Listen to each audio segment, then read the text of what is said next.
What's up, guys? Today is day 29 on my journey to 2000, and I have some crazy games to show you guys. Like, these are just crazy games. But before we get to that, I'm going to talk a little bit about what I did today. So I finished chapter 3 of this book, and I just want to show you guys the book because I've mentioned it a bunch of times. The Road to Positional Advantage by Herman Grooten. And it's actually a really hard book to read, so I was thinking of taking a break from it and going on to another book, but I decided I'm going to stick through it and then go on to another book. It's hard to find chess books at my library for some reason, and trying to save money, so not really buying books at the moment. But so far, this is a library book. It's a good book. I'm just gonna stick through it. But I just wanted to let you guys know I finished chapter 3, and it's really cool.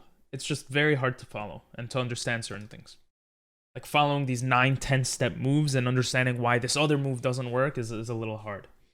Anyway, aside from that, we also did some drills. I did attacking drills. This is how you access it on chess.com. I think you probably need a premium membership for this. We did development, Scotch Gambit trap. This is like when you're developed and your opponent is not. How do you take advantage of that? Which yesterday I had trouble with when my opponent just pushed pawns. I didn't know how to deal with it. And I kind of figured out, like, you opened up lines for your pieces and you're trying to like immediately put pressure, bringing your queen, and you're already pressuring the f7 pawn here. So that was like one thing. And then we also looked at Scotch Gambit trap, which is essentially going for a checkmate threat and then taking, and he can't take back because then it would have been checkmate. So you're basically up a piece in the beginning of the game. And then the Philidor defense, pressing a space advantage. And this was threatening to take a bishop and then pinning the knight to the queen here. And I think, or actually no, you see? That was a good move, but not the best move. The best move was to bring the queen because you're threatening some crazy stuff where, let's say he ignored this because he thought the bishop is protecting and did some random move. You actually could check, can't take. He can't take because of that. The king was there. And then you fork and you win the queen. So it's really cool to see like drills like that. I probably will end up doing more of these in the future. And I watched a bunch of chess videos. This one said, because I want to have a more formal plan of what to study. I'm still not exactly sure. I'm like still trying to figure out what I want to do exactly. But this video, the guy is actually, I like this YouTuber, was talking about chess study plans and how you should focus on tactics and then games and then analyzing your games, which I already kind of do that, like puzzle tactics and then that other stuff. I want to focus more on positional chess right now, but still interesting. And then I watched this video, which I think I actually watched when it came out like 3 years ago, just to remind myself on some Caro Kann openings. And then here are the games. So we're going to go through 6 games. All of them were interesting. The first 2, I decided to do long games because when I start doing tournaments, they're not going to be 10-minute rapid games, right? So, or maybe I still have to read more about tournaments and stuff, but they're probably going to be longer. So, so yeah, I played these like 30-minute games, and for some reason they matched me up with people much better than me. 1655, you can see here, which was a little intimidating, but I tried to play my best. And already on move like 6, I make an inaccuracy. Saying I should push straight for this this d4 square, but I end up doing it anyway, and like the game is pretty balanced even with my mistakes. They're not crazy mistakes. So we're just gonna rush a little bit to the most interesting part. I'm thinking here, I'm gonna put insane pressure here. I'm not scared of this. I have time. I'm calculating stuff. You see, I spent already 6 minutes, I'm trying to think things through. And here is my biggest mistake. This is my biggest mistake. Taking this knight was my biggest mistake. And you say, oh, it's only like 0.3. Yeah, but that's where everything falls apart. Well, you could say, oh, maybe this was your mistake. I didn't want this. I think I recognized that it wins a pawn, but then I didn't want it for some reason. I could have done this, and the game would have continued. But I didn't like it. I didn't like how easy it is for him to get into my position, and I was right. But pushing it forward, I thought, oh, I'll just push it forward so I could, like Magnus Carlsen and all these great players, I could leave this pawn here for later and promote it. What I didn't recognize was how strong this actual attack was and how many pieces were targeting my king, essentially. I thought maybe I'll have an opportunity to castle this way or do some other crazy stuff. No, it just starts breaking apart, and I make stupid moves, and the game quickly falls apart. Like here already, like look at how easily he gets in. And a lot of this could have been avoided. So we're not going to go through the whole thing, but I think I resign. Oh, no. My opponent actually runs out of time, or like gets disconnected here from Fiji. So, or from Cuba. I'm stupid. There was one person I versed from Fiji. So I ended up winning this game, but I didn't deserve the win. But the biggest mistake in this entire game was right here. If I brought the bishop back, there would be nothing that's scary here. Because let's say he pushes this way, I could take, and now this is hanging. I don't need to take it right away. Maybe I take here and I do some other stuff. But the point is that the attack kind of falls apart and becomes mute, and I end up winning that pawn. So that was the big lesson from here, kind of not to just trade off pieces, or, you know, if I'm trading off a piece, it has to be with good reason. The reason I took this is because I thought, I don't want him, like, he just gained initiative by pushing this. This looks like a stupid move because I'm just moving a piece back, right? It has to do something. But it doesn't always have to do something. If its purpose is so useful that it stops the pawns from pushing, that's probably more important than taking. And I mean, the engine helped me understand that, but, you know, that was the thing here. So I played another 30-minute game, and again, they matched me with a really strong rated player relative to me. This was a 1656 rated player. And we go into the Sicilian, which surprisingly I play pretty well with, and I have a good win rate, I think, with it. And here I go here because from the positional chess book I was reading that I mentioned before, there was a line where trading here is good. And I thought that it was good because the bishop gets out. You're getting rid of your knight for a bishop, but it's actually not so good. And this feels like it supports the center with this pawn. It's not so good. And apparently you could just keep playing, and the knight could, I guess, push forth in this manner, or like support the bishops coming in. So that was my first mistake. I kind of just assumed that it was good because of some other move, even though it was a different position in the other move, or in the other game that I looked at, rather. But my second mistake comes a little later. Well, I guess it comes right here, which is I kind of set myself up for failure. These two pawns are going to push. This is a fork, right? Okay, I can't draw arrows. You get what I mean. This is a fork. So I have to be cognizant of that. And I think I realized it a little too late. Like when he pushes this pawn, I realize, holy what am I going to do? And I'm thinking this knight move will help me threaten the queen and get out of any fork positions. And I'm thinking about this for a while. You know, I spent like a minute on this move. I guess it's not that long. Whereas in reality, this is my best move, which looks crazy. I would think, oh, what if he pushes the pawn? The idea here, apparently, is I sack this, and if he takes like this, I saw this threat. But if he takes with the knight, because my bishop is here, I'm threatening this way, and after he takes, I can now take this pawn threatening the queen again, and he's only up by one pawn. He's only up by 1 point. So I didn't recognize how crazy this position was, and I didn't know how to deal with it. And like everything it's protected here, you know?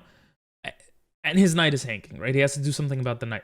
So I didn't recognize that, and I just screwed up.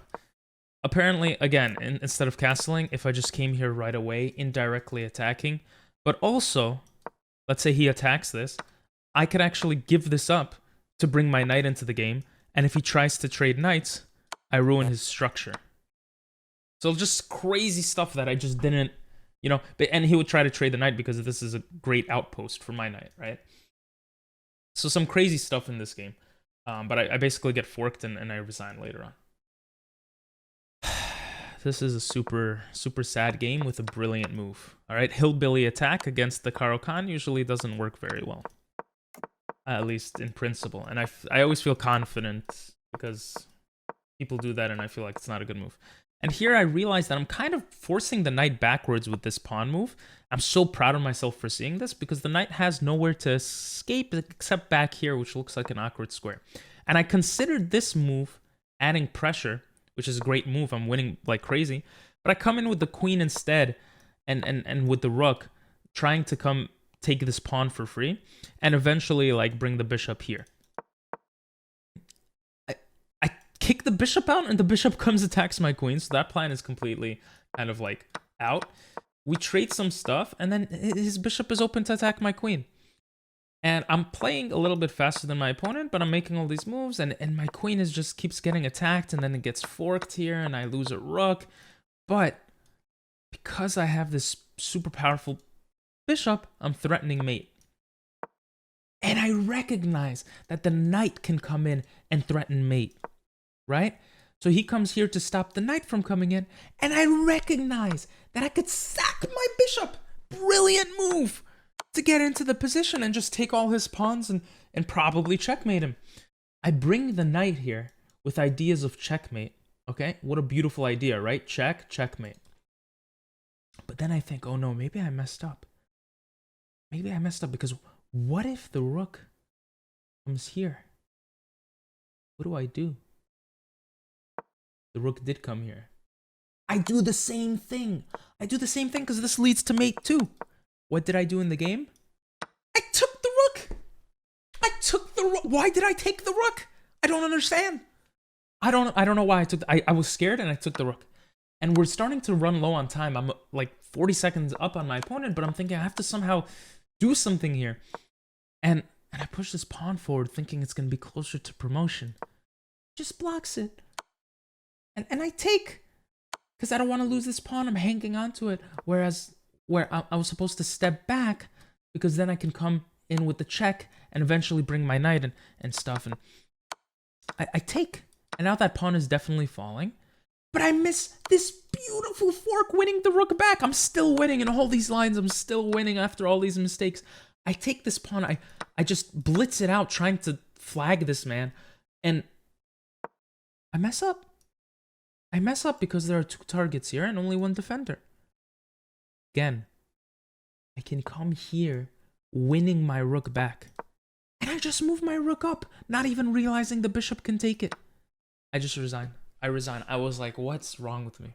Right? That was a terrible, sad game. The lesson of today is pay attention.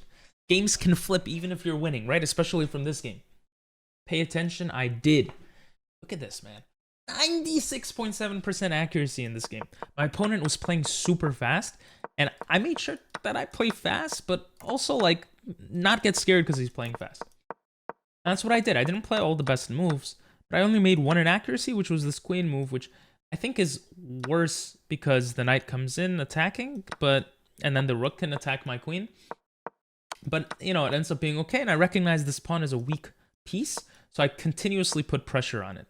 Right? Boom, boom, boom. And now he has these 3 pieces defending. I push my pawn. I push my knight. And my knight, I want to maybe situate here to attack the pawn again. Okay? He just hangs his rook with check. And I win. that's craziness, right? That's why I don't play fast. I had a 2300 rating, according to the engine here. 2300. So that was cool. And then this game, again, paying attention, but it was a little harder to see. A little bit harder to see. I had a cool tactic in this game that I completely missed, which was right here. So instead of going back with the bishop, I could have taken the knight, and let's say he takes. Wait, I'm sorry, not here. Right here. Right here. I could have taken this pawn, taking out the protection of the king. Look how crazy this looks, right? And then winning the knight. Because my bishop went out of the way, I win the knight. And I could start like putting pressure. I mean, it didn't change the game that drastically. Or I guess it did because I made that error of moving my knight. But it was like such a cool move. So that was one thing. The second thing was right here. I recognized that he's eyeing this pawn.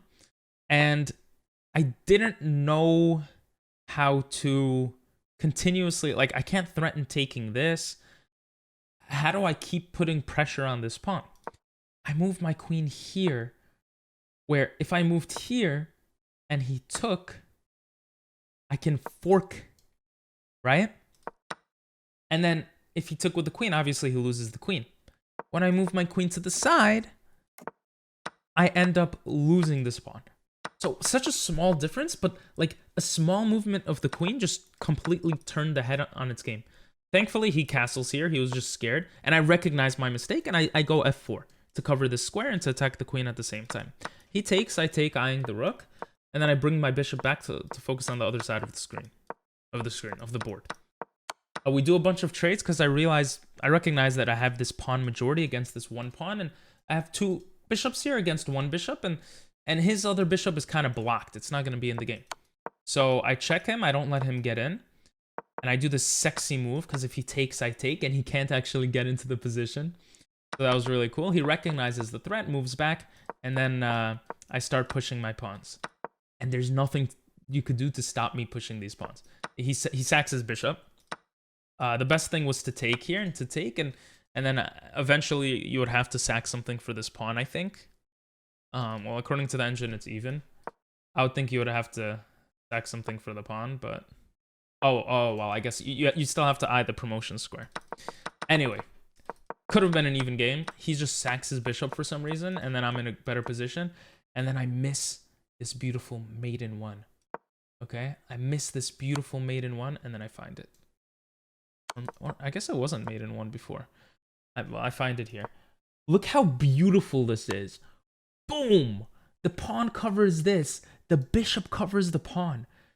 The pawn covers here, and the king covers here. Like, the way my pieces were working together, and the fact that I saw this was super cool, and I had half the time as my opponent. So I was proud of that. It was like the coolest mate. Guys, this game is insane, okay? First thing I want to say, CCT. Check, capture, threat. Very important. Second thing I want to say is insane, okay?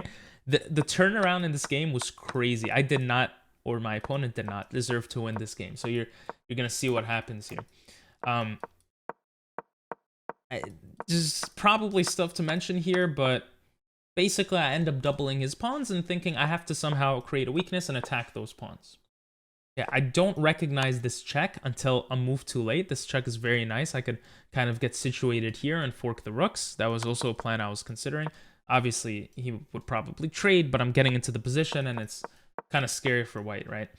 I don't see it. I end up pushing this pawn instead, and that's such a crazy position. We trade rooks, I defend my knight, and then I come here.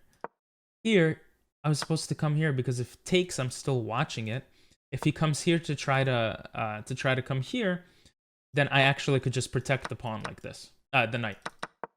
So instead of all that, I move my knight there for some reason, and I completely miss just a free rook, right? CCT, check, capture, threat. This is just a capture, a very nice capture. I was worried too much about this fork, I think. But the idea here is that after takes, I can get the rook out of the way. And if he forks me, then, you know, after he takes, I get my knight out of the way, right? So, I mean, this is still pretty even, but I miss it, and my opponent is clearly winning now. There's no way to win this position, and then I just well, maybe there's a way, whatever. And then I just completely screw up. I'm playing fast for some reason, and I don't recognize my knight is trapped, and even then I don't play the worst move because it is trapped, but it's trapped, and it dies. And I just try to bring my king closer to protect everything here, and here I'm expecting this. I'm expecting this, and I'm expecting losing the game because, like, come on. But my opponent doesn't do that. My opponent moves his king, which means I could actually make this knight a little less useful by pushing my pawn, and that's what I do. And again, he could take this. He could take this. I'm still losing. I didn't even play like that great of a move. But my opponent is forking to get the rook, and I'm like, what is he doing? I'm gonna win his rook and promote. And even here, he had a move. He had this move. Because if I move aside to try to push my pawn, he could actually bring his knight closer. And this is crazy stuff, right? Fork my king and queen. And then he wins the game. Like, that's crazy. That's like grandmaster stuff, right? Like, who sees that at this level? Again, here, if I move here, what if I move to this side, right? You might be thinking, oh, can the same thing happen? Oh. In this case, what do? You check, and now you're watching the promotion square. So there's like, there's just, you could stop me. My opponent, though, doesn't go on e7, goes on d6, and the game is over. I smartfully, is that a word? I cleverly put my knight here to stop his knight, my king here to stop his knight from coming in. He still puts his knight in, and I just push. Because I recognize there's nothing you could do to stop it. Yeah, you could check me, but I have to be careful, right? If I push back, then the game's over. There, and he's watching the promotion square. So I have to push the knight, preventing him from coming closer. Right? If he tries to come closer this way, I get the queen. And my opponent resigns. So after those games, I'm now rated 1551. My rating the past month since we started has only gone up by 18. But yeah, we're going to try to push for 1600 probably the last day of the month. So thanks for watching, guys. If you made it this far, say phone in the comments, and have a great one. Bye-bye.